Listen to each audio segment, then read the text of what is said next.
नमस्कार, सत Shyamala news channel में आपका स्वागत है।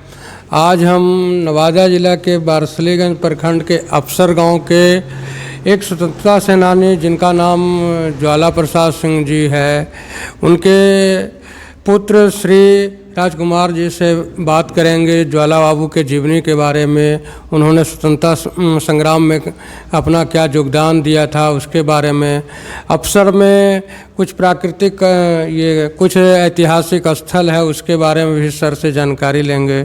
सर, आपका हमारे चैनल में स्वागत है। धन्यवाद। सर, आप के पिताजी अंग्रेज के खिलाफ स्वतंत्रता संग्राम में सेनानी थे, उनके बारे में आप हमारे दर्शकों को बताएं। जहाँ तक मेरी जानकारी में उनका यह कार्य क्षेत्र रहा था। इसके साथ साथ ही वो जमुई ज़िले के महना ग्राम में अपना कार्य क्षेत्र बनाया था। एक उनके नाम से किताब है, उसमें यह प्रसंग भी आया है कि वे दुरागमन कराकर आ रहे थे। उस समय परिपाटी थी कि जो दुरागमन में जाते थे उनके साथ कुछ लोग और बेगार भी जाता था।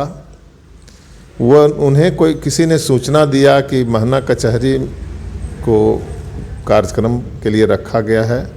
नवादा में उन्हें मालूम हुआ तो वह वारसलीगंज में ही छोड़कर, बेगार के साथ और कुछ लोगों को छोड़कर वह महना के लिए प्रस्थान कर गए। यह एक अविस्मरणीय क्षण है जिनको उसने निभाया। उनका पुस्तक में भी आया है वर्णन। हम लोग जैसा कि सुनते हैं, इन्होंने वहाँ कचहरी जलाया और वहाँ के बहुत से लोगों को इसके लिए यातना सहनी पड़ी, जेल जाना पड़ा। इनको भी जेल जाना पड़ा।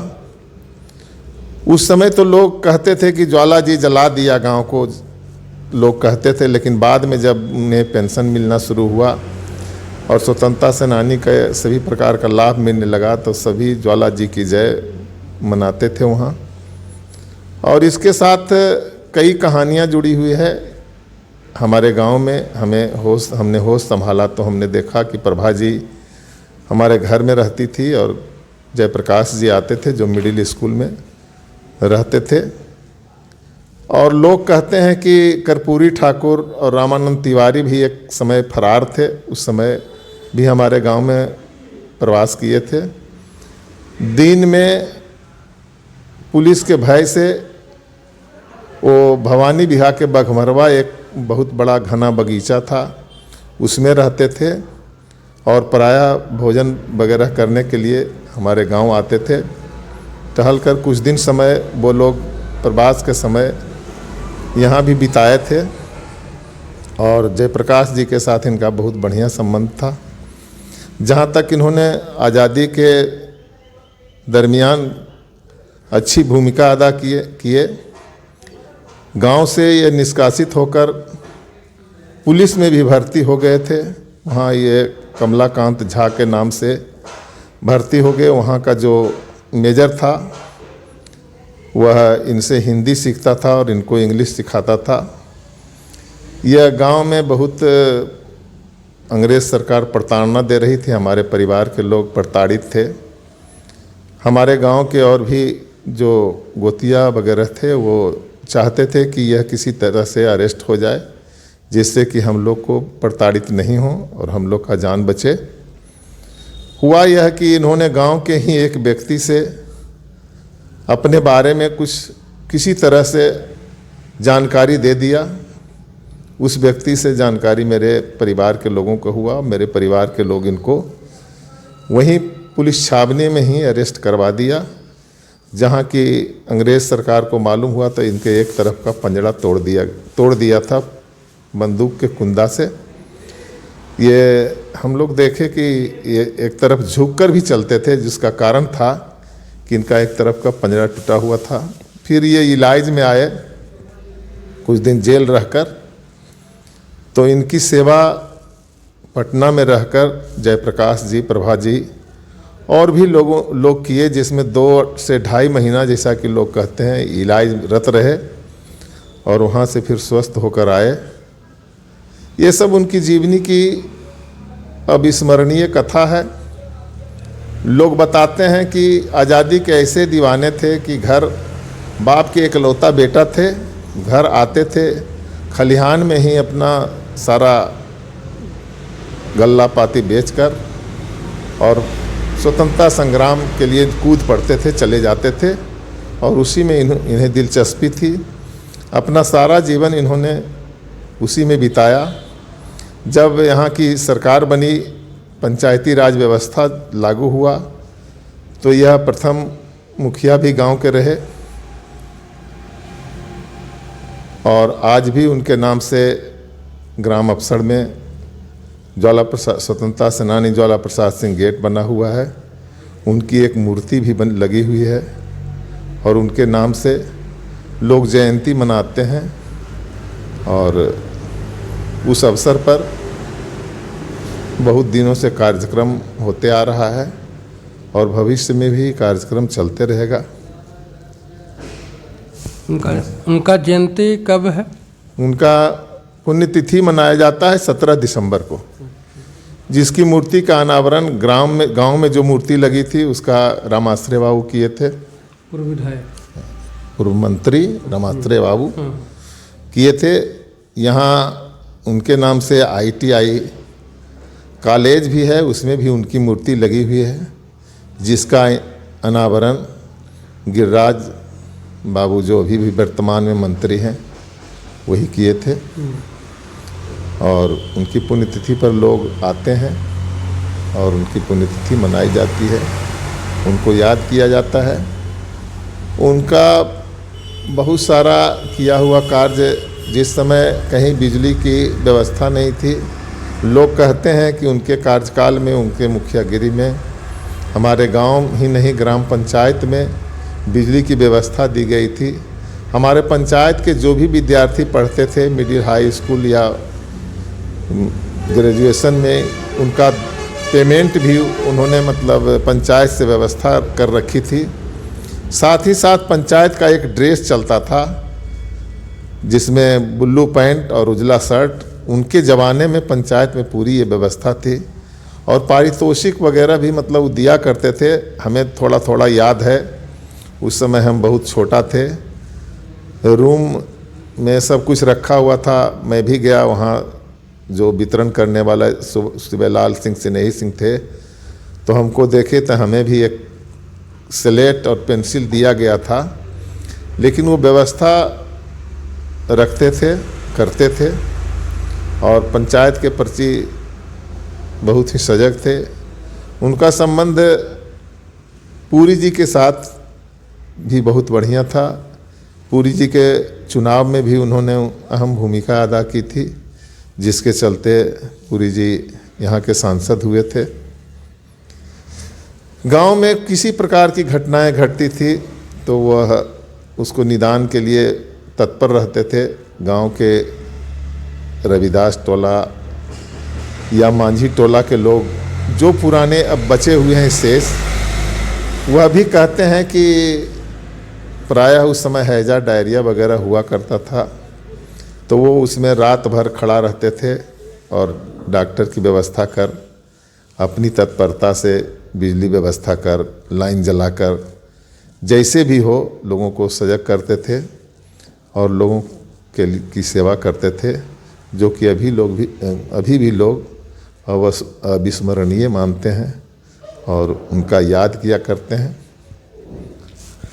सर, आपके गांव में एक पुराना बड़ा सा जलाशय है, तालाब है, जिसको एक लोग कहते हैं कि एक कोस का है, तो इसका क्या कोई ऐतिहासिक प्रमाण है या किसी राजा महाराजा के काल का है? इसके बारे में हमारे दर्शकों को। जैसा कि लोग जानते हैं कि आदित्य सेन के काल में हमारा गांव ऐतिहासिक रहा था। हिंदूज यूनिवर्सिटी उसको कहा जाता है, जहाँ की हिंदुज़्म के बारे में पढ़ाई होती थी।